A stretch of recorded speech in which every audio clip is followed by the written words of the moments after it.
Well, let's have a real conversation about the complainer, the person who works in your business, who complains, who's unhappy, who finds fault with perhaps your decisions or your choices or the company's direction or policies or whatever it is. Many of us have a person in our organization or persons that we know will be walking down the aisle to talk to us about something that they're unhappy with. I have two responses to suggest to a complainer. Number one is to obviously work with them as a coach or a mentor to help them be a solution-oriented person, maybe to do something to change their circumstances. There's a lot you can do from a coaching perspective to help turn somebody from that kind of that victimization role into a role where they're taking more responsibility for their outcomes and for their work situation. So the complainer is often a person that just needs coaching. They have an issue around their behavior or character that's causing them to act out in a consistently negative way. But here's the other side of that.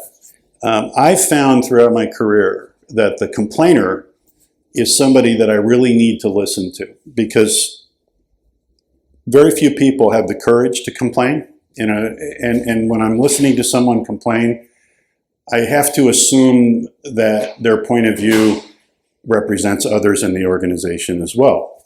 So I've learned to do the coaching and move them maybe towards a more positive direction. But I've learned to never stop listening to the actual complaints.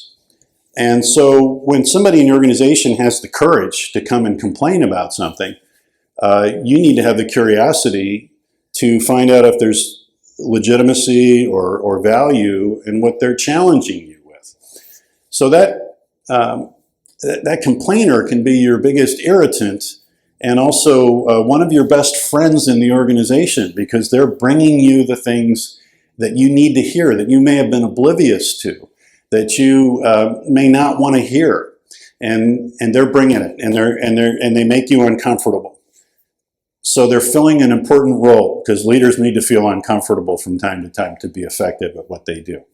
So help the complainer find a better way to express their concerns, perhaps, but don't stop listening to them. They almost always have something important for you to learn, and they're almost always speaking for others in the organizations who don't have the courage to come and tell you what they're telling you right now.